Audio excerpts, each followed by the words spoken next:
Vamos à Escritura? João capítulo 1, a partir do verso 1, a palavra diz assim: no princípio era aquele que é a palavra. Ele estava com Deus e era Deus. Ele estava com Deus no princípio. Todas as coisas foram feitas por intermédio dele. Sem ele, nada do que existe teria sido feito. Nele estava a vida, e esta era a luz dos homens. A luz brilha nas trevas, e as trevas não a derrotaram. Surgiu um homem enviado por Deus, chamado João. Ele veio como testemunha para testificar acerca da luz, a fim de que, por meio dele, todos os homens crescem. Ele próprio não era luz, mas veio como testemunha da luz. Estava chegando ao mundo a verdadeira luz que ilumina todos os homens.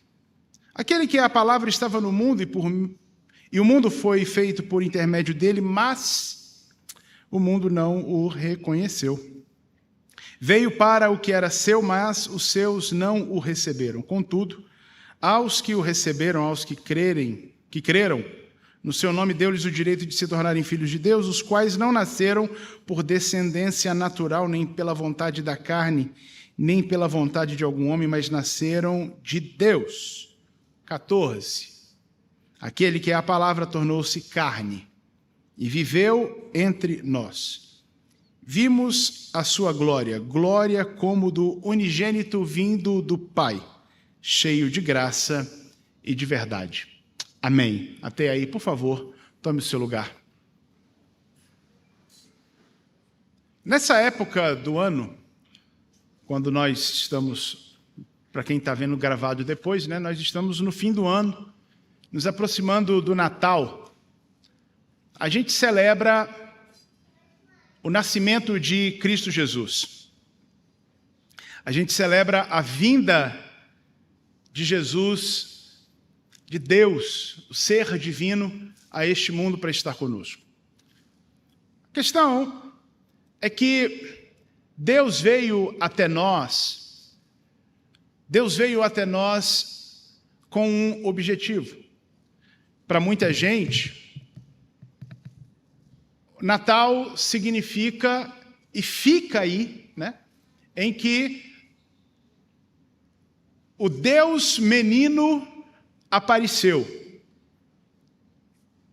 E a pessoa continua presa à ideia do Deus menino.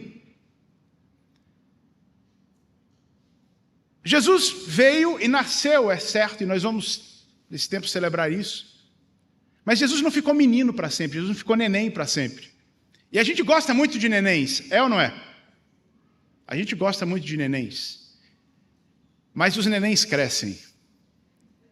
Que o digam os pais que aqui estão. Os nenéns crescem e começam a construir suas jornadas próprias, a conduzir sua vida, muitas vezes por caminhos que não têm nada a ver com o que os pais originalmente pensavam. Acontece. Se você ainda não é pai e não é mãe, e quer ser, vai acontecer com você também, fique tranquilo, você não será o primeiro e nem o último. Tá certo? É assim que acontece. Jesus não ficou neném para sempre. Jesus tinha uma missão, tinha um propósito. Ao olharmos o verso 14, a gente vê esse propósito de uma forma tão bonita. O Verbo, o ser divino, se fez carne, ele encarnou. A palavra, que é espírito, espiritual, está em outra dimensão, se fez carne, encarna e vem viver, habitar, morar com a gente. E nesse convívio, nós vemos a sua glória de Deus, entre seres humanos, cheio de graça e de verdade. Jesus veio a este mundo para servir, para se entregar. E quando nós celebramos essas datas gostosas de fim de ano, especialmente o Natal, a gente deve entender que o bebê que ali está tem uma missão ao crescer. E essa missão é manifestar a glória de Deus, cheio de graça e de verdade. A gente vai ver essa beleza, especialmente em Filipenses capítulo 2. Filipenses capítulo 2 narra essa trajetória. Ele, sendo Deus, não teve, por usurpação, não fez questão, não quis se apresentar diante de nós a si mesmo, esvaziou-se. A melhor palavra talvez seja realmente essa, esvaziou-se. Ele aparece diante de nós como um ser humano comum. Aniquilou-se. Não fez questão. Aniquilou-se, esvaziou-se e aparece diante de nós na forma de servo. Forma de servo. Quando a gente assiste os filmes, os desenhos, né, as animações, os deuses normalmente são retratados cheios de pompa e circunstância. Não é verdade? E nessas pompas e circunstâncias deles, todo mundo treme de medo, né? Todo mundo faz o ser divino. Os deuses, os semideuses, os titãs, o que seja, né? E todo mundo se impressiona. E com Jesus acontece exatamente o contrário. Ele vem morar com a gente e ele se esvazia de si mesmo, é o que Paulo escreve aos Filipenses, e assume uma forma de servo, ou seja, Jesus chega e não impressiona. Ele chega e não impressiona. Tanto não impressiona é que as pessoas, normalmente, quando você lê nos evangelhos, esses que conviviam com Jesus, de forma mais ampla, tinham essa dificuldade de identificar em Jesus divindade, porque ele era normal demais, era comum demais. E o que mostrava a divindade de Jesus não era a luz, não eram os raios, não eram os anjos que o cercavam, mas aquilo que ele falava e as obras que ele fazia. Esvaziado de toda a glória, de toda a pompa, e ele é achado em forma humana, obediente até a morte, e morte de cruz.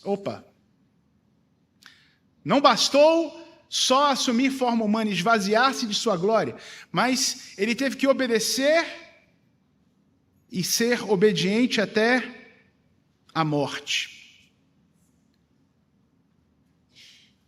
Por que isso? Por causa do nosso problema real.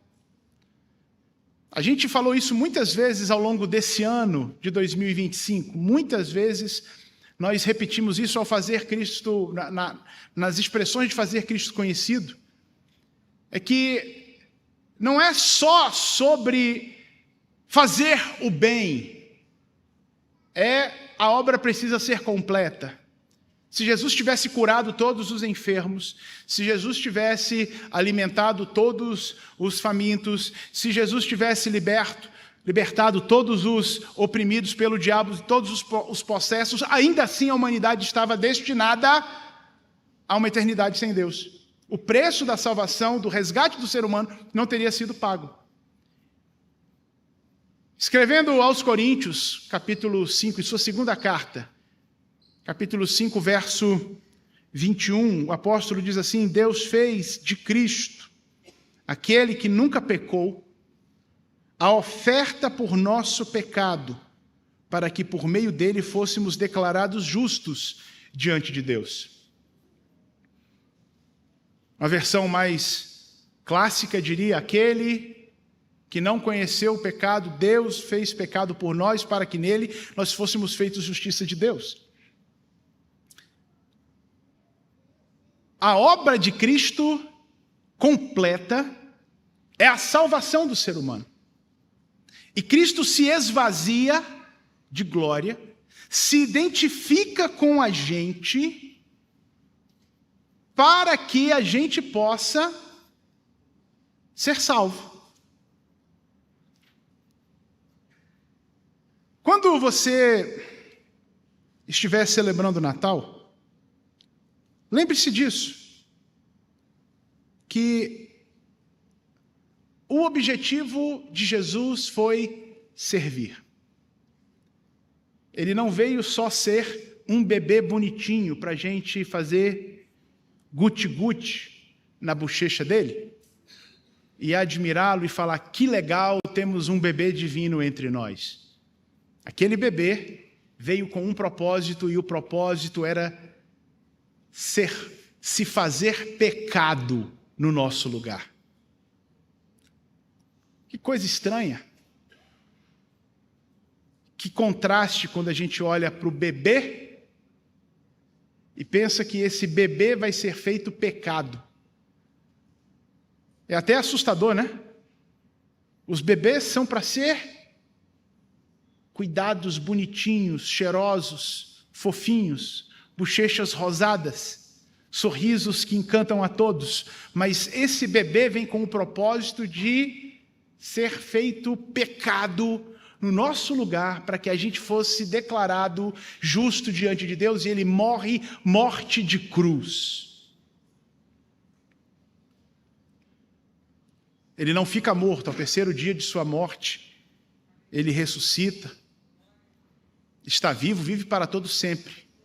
Por causa disso, Deus lhe deu um nome que está sobre todo nome, para que ao nome de Jesus se dobre todo o joelho dos que estão no céu, na terra e debaixo na terra, e toda língua confesse que Jesus Cristo é Senhor, para a glória de Deus Pai. Mas ele veio para servir.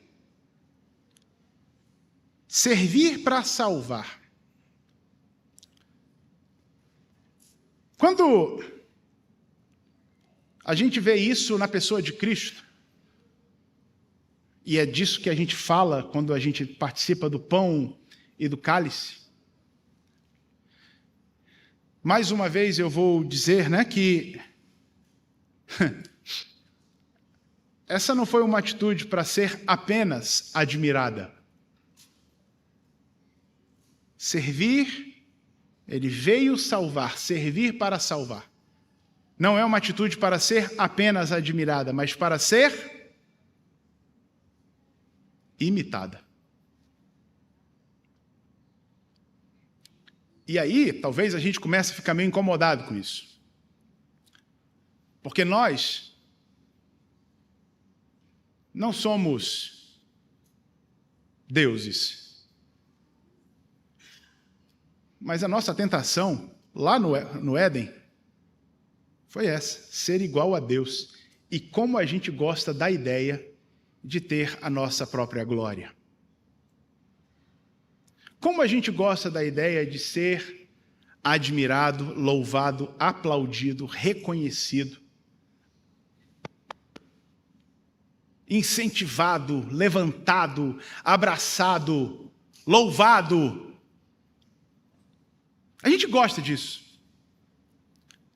Por isso que Paulo, quando ele escreve aos Filipenses, ele diz: tenham em vocês o mesmo sentimento que estava em Cristo Jesus, que esteve no coração de Cristo Jesus. É o mesmo sentimento. É porque a gente gosta disso. O contexto de Filipenses capítulo 2 é exatamente o não queiram ser maiores uns que os outros. Por que Paulo escreve isso? Me fala, por que Paulo escreve? É porque a gente gosta. Como a gente gosta disso? Mesmo entre nós, e olha só, vou até falar baixo para ninguém lá na rua escutar isso, Mesmo entre nós, todos nós lavados, remidos e purificados no sangue de Jesus, como a gente gosta de se sentir só um pouquinho superior.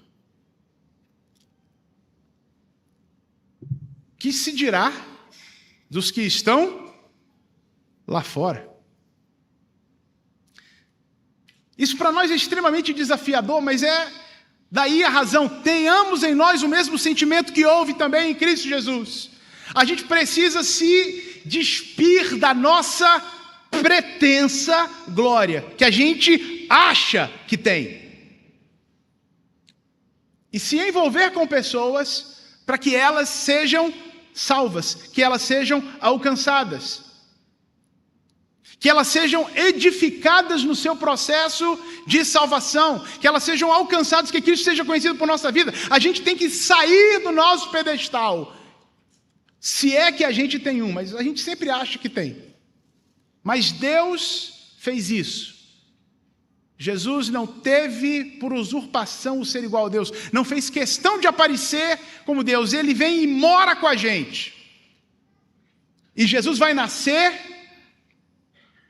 em condições, até para a própria época, absurdas, porque Jesus não nasce numa casa com o mínimo de, sei lá, como é que é o nome disso? Salubridade. Sei lá que é essa palavra, né? Vou usá-la. Né? Jesus não nasce numa casa, Jesus nasce num estábulo.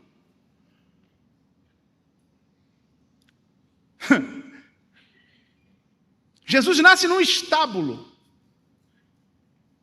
e vai viver entre gente pobre, gente humilde, realmente. E aí Isaías no capítulo 53, ele fala disso, que ele é um homem de dores, experimentado em trabalhos. Jesus é um operário, carpinteiro traduzido na Bíblia, um teknon, né, pastor Marlon? Esse homem que mexe com tudo, com pedra, com madeira também, né? Mas enfim, Jesus mexe com tudo, é esse cara que é virado no giraia, como diz alguém, para mexer com as coisas.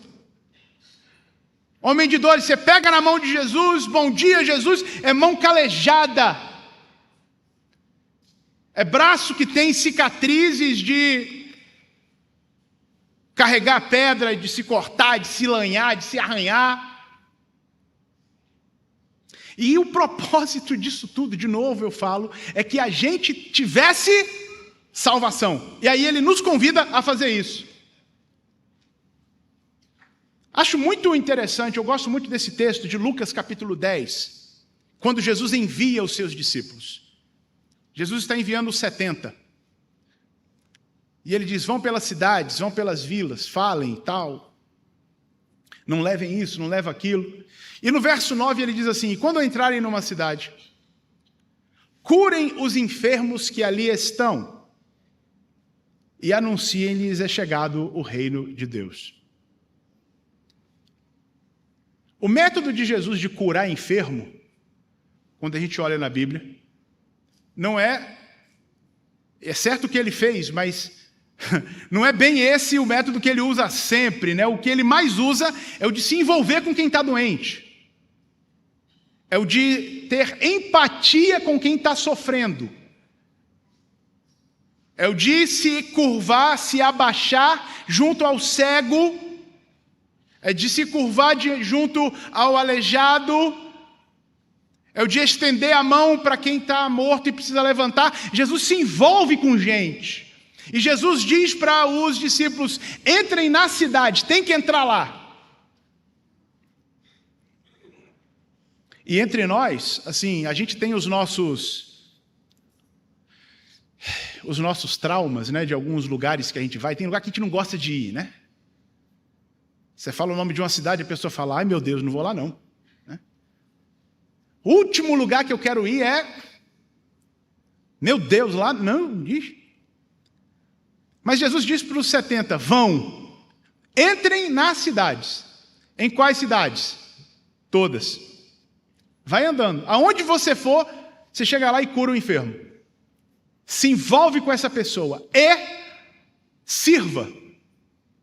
Faça parte, esteja na cidade, esteja com essa comunidade.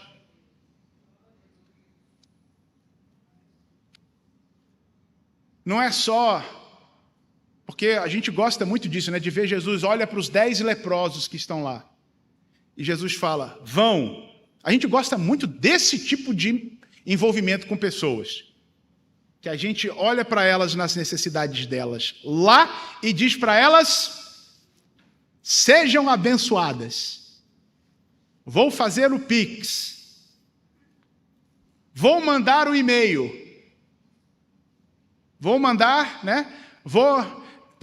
A pessoa pede oração para a gente e a gente manda do WhatsApp. Não, Jesus quer a gente no tumulto. Do jeito que ele fez, ele abre mão da sua glória e vem morar com a gente, tabernacular, fazer casinha, para morar com a gente, para conhecer o nosso sofrimento, conhecer a nossa vida. Não que ele não conhecesse, mas para que a gente saiba que ele conhece.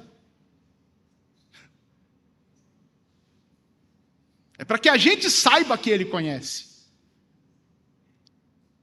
E ele vem e se envolve com a gente para fazer acontecer, para trazer salvação. E ele nos chama a fazer isso. Se mete com as pessoas. Se envolva com as pessoas. E dá trabalho se envolver com gente, ou não? Não, com você não. Você é a melhor pessoa que existe, é a mais legal. Qualquer pessoa que se envolver com você, né? É só sucesso. Você é super gente boa. Mas os outros são... Gente, é complicado, né? Os outros, você não. Você é 10. E Jesus fala, apesar de você ser 10, se envolve com gente complicada. Vai lá, tá junto, cura o enfermo, oferece, serve e anuncia, é chegado o reino de Deus, Deus tem salvação para você. Sair desse nosso conforto, da nossa pretensa glória, do nosso pretenso pedestal, a gente só faz quando a gente olha para Jesus mesmo, não é o nosso natural, não é à toa que está na Bíblia. Se a Bíblia manda a gente fazer é porque isso não é o natural. Eu gosto sempre de dizer isso. Se a Bíblia manda a gente fazer é porque não é o nosso natural. A Bíblia, por exemplo, não manda você tomar café da manhã. Nem almoçar. Né? Você não precisa que ninguém fale, quando você tiver, a Bíblia diga para você, toda vez que você estiver com fome, vá, abra a geladeira, pegue uma fruta, né? Coma proteína, né? Faça aí uma dieta equilibrada, que nada, você já sabe, você já vive isso é o seu natural. Mas a Bíblia fala, não minta, por quê? A Bíblia fala, não seja invejoso, por quê? A Bíblia fala, não fofoca, por quê? A Bíblia fala, sirva, por quê? Não é o nosso natural, a gente quer ser servido, a gente gosta da fofoca, a gente, se precisar para se dar bem e se livrar do problema, a gente vai contar mentira sim. Mas a Bíblia está dizendo para a gente servir, imitar o exemplo de Cristo. Olhar que ele realmente aparece entre nós como um bebê numa situação absurdamente insalubre para trazer salvação. E Jesus diz, se envolva com as pessoas como elas são e apresente o reino de Deus. Esse é o exemplo a ser imitado. Tem um texto, Paulo escrevendo aos Coríntios, também na sua primeira carta, capítulo 9, os versos 19 a 23. Olha só.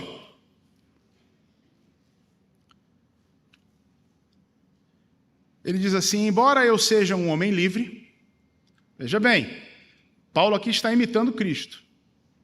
E o Espírito Santo o inspira a falar para mim e para você, para a gente fazer a mesma coisa. Embora eu seja um homem livre, fiz-me escravo de todos, eu estou lendo na NVT, para levar muitos a Cristo. De novo, olha lá. Embora eu seja um homem livre, fiz-me escravo de todos para levar muitos a Cristo.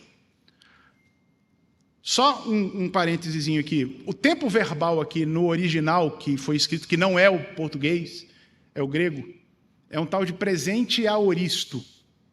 Quer dizer, é uma ação que está continuada. Ela não tem um tempo determinado. Não diz assim, aqui não leia assim. Eu fiz-me escravo um tempo e agora eu não sou mais. Eu continuo me fazendo escravo. Eu me fiz escravo e continuo nessa posição. Não tem prazo determinado. Então eu sou livre e escolhi viver como escravo para levar muitos a Cristo. Quando estive com os judeus, vivi como os judeus para levá-los a Cristo. Quando estive com os que seguem a lei judaica, vivi debaixo dessa lei. Embora não esteja sujeito à lei, agi desse modo para levar Cristo àqueles que estão debaixo da lei. Quando estou com os que não seguem a lei judaica, também vivo de modo independente da lei para levá-los a Cristo. Não ignoro, porém, a lei de Deus, pois obedeço à lei de Cristo. Quando estou com os fracos, também me torno fraco, pois quero levar os fracos a Cristo. Presta atenção nisso aqui. Quando a gente encontra com pessoas que estão fracas, o que a gente gosta de ser? Forte. A gente gosta de ser a inspiração. Olha para mim, quer sair da fraqueza? Modelo de sucesso. Não, Paulo está dizendo assim, quando eu estive com os fracos, eu me envolvi com os fracos, como os fracos são. Porque o meu objetivo não é só viver como fraquinho. Não é que as pessoas olhem para mim e falam, puxa vida, Paulo é tão fraquinho, tadinho dele. Não, o objetivo de me envolver com os fracos é que eles sejam levados a Cristo. Faço tudo isso. Sim, tento encontrar algum ponto em comum com todos, fazendo todo o possível para salvar alguns. Faço tudo isso para espalhar as boas novas e participar das suas bênçãos. Jesus não veio a nós, queridos, e nasceu, o bebê que nasce, só para a gente dizer, como eu já disse, que bebê bonitinho, e que legal que Deus fez isso. Não, Deus tem propósito. É o serviço com propósito de salvação. Eu e você somos chamados a servir como Cristo, com o propósito de salvação. E veja bem, alguém diria, mas isso aí é ser interesseiro. Não, interesseiro é se fosse para você ganhar alguma coisa, mas não é você que ganha. Quem é que ganha? O que é salvo. É o interesse de Deus, não é o seu. Talvez alguns se orgulhem, né? Eu fui servir pessoas e eu ganhei 30 pessoas para Jesus esse ano com o meu serviço. Louvado seja eu. Bem, aí você não ganhou nada. Todo mundo lá ganhou, você não ganhou nada. Os 30 estão salvos, né? E tomara que estejam sendo fortalecidos, mas você não ganhou nada. Se você quer ganhar alguma bênção, sirva para que eles ganhem, e isso é uma recompensa que Deus vai te dar, não é um aplauso que você merece, porque isso é o que nós devemos fazer, é servir para ganhar pessoas, para que elas sejam salvas. Inclusive ele diz isso, participar das bênçãos das boas novas, de ver gente sendo salva. Nós cantamos isso hoje aqui. Não sei qual foi o tom da segunda música, Cristo move as montanhas. E a frase diz, Cristo move as montanhas. Na verdade, Cristo moveu muito mais do que montanhas. Cristo moveu o universo. Para que a gente fosse salvo, Ele tem poder para salvar. Ele moveu o universo todo e tem poder para salvar. Possa o mundo ver brilhar a luz. Aonde está a luz? Onde está a luz? Mateus capítulo 5. Vocês são a luz do mundo. Cantamos para a glória do Senhor Jesus. Nós servimos para que pessoas sejam salvas, imitando o exemplo de Jesus, que nos serviu para que a gente pudesse ser salvo. E hoje, nós estamos participando dessa memória.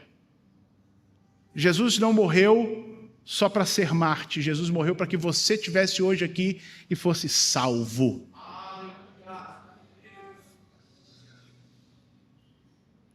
E isso não é pouca coisa. Bem, aí a pergunta que fica é, e agora? Como é que a gente vive isso? Alguns rápidos desafios para a gente pensar junto aqui. Porque senão a gente fica muito na espiritosfera, né? A gente fica muito na espiritosfera aí, mas isso precisa descer aqui. Como é que a gente se envolve com pessoas? Quem que está do seu lado que precisa com que você se envolva com ele ou com ela? Às vezes a gente tem essa dificuldade, né? A gente diz, não, fulano o cara é muito mentiroso, não vou ficar perto dele não. Bem, Jesus, que é a verdade, veio se envolver com mentirosos, traidores. E ele é a verdade, não é que ele tem a verdade, ele é a verdade. Jesus, que é o Deus que sara, se envolveu com enfermos. Quem são as pessoas que estão perto de você, perto de mim, que estão precisando de Jesus, mas a gente está resistindo se envolver com elas, porque a gente é diferente. Eu não sou assim. Fulano é daquele jeito, mas eu não sou assim não. Veja bem, desce do pedestal. Desce do pedestal e sirva.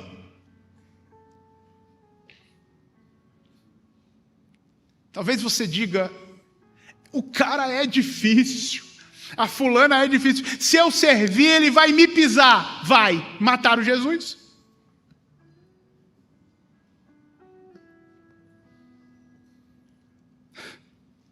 Mas sirva não para ser o coitadinho que apanha, sirva consciente de que, ainda que te pisem, você está para falar, o reino de Deus é chegado. Final do Salmo de Isaías 53 diz, o trabalho da sua alma ele verá e ficará satisfeito. Não é que Jesus gostou de morrer, é que Jesus gostou de te ver salvo. Não é que você vai gostar de apanhar, não é que você vai gostar de ser humilhado, não é que você vai gostar de ser caluniado, mas você vai gostar de ver aquela pessoa que falou, que caluniou, que pisou, salva aí dizendo, eu agora sou filho de Deus, porque você serviu. Que difícil. Bem, ele moveu o universo, não só as montanhas, para nascer entre nós, viver como ser humano, para que a gente tivesse salvação. Amém? Vamos orar? Jesus, nosso Salvador, nós te agradecemos porque o Senhor veio salvar. O Senhor nos serviu para nos salvar. O Senhor se envolveu conosco, gente difícil, para nos salvar. O Senhor, que é santo, santo e não conheceu pecado, foi feito pecado por nós, para que nós fôssemos feitos justos diante de Deus. Ó Jesus, nós te agradecemos mesmo. E nós te louvamos, e é isso que estamos celebrando hoje aqui. A gente, nessa manhã, a gente, inclusive, participa da ceia para lembrar disso, ter isso como memorial. Mas muito mais do que isso, nós precisamos aprender com o teu exemplo. Por isso oramos, ó Espírito de Deus, incomoda a gente, mexe conosco, desperta em nós esse mesmo sentimento que houve em Cristo Jesus, para que a gente abandone os nossos pedestais, esses que a gente acha que tem, as glórias, os títulos, as posições, os diplomas, os contra-cheques, a gente abandone isso para se envolver com pessoas. Que a gente abandone aquilo que nós entendemos como qualidades fantásticas nossas e nos impede de nos envolvermos com gente difícil. Espírito Santo de Deus nos inspira a mover o nosso coração como o coração de Jesus e nos envolvermos com pessoas para que haja salvação. Cristo precisa ser conhecido. Isso é com a gente, isso é com a gente. Que haja esse movimento nosso em direção às pessoas que precisam de salvação. Que o nosso coração tenha a compaixão de Cristo e a compaixão daqueles que vieram antes de nós e que a nós ministraram a palavra e que se envolveram conosco nas nossas mazelas e fraquezas e imperfeições. Seja o nome de Jesus assim glorificado por meio da nossa vida. E nós participamos desse momento, Senhor, com alegria no coração, lembrando do que Ele fez por nós e nos inspirando para fazer a outros. Assim fazemos e assim oramos. Amém, amém e glória a Deus.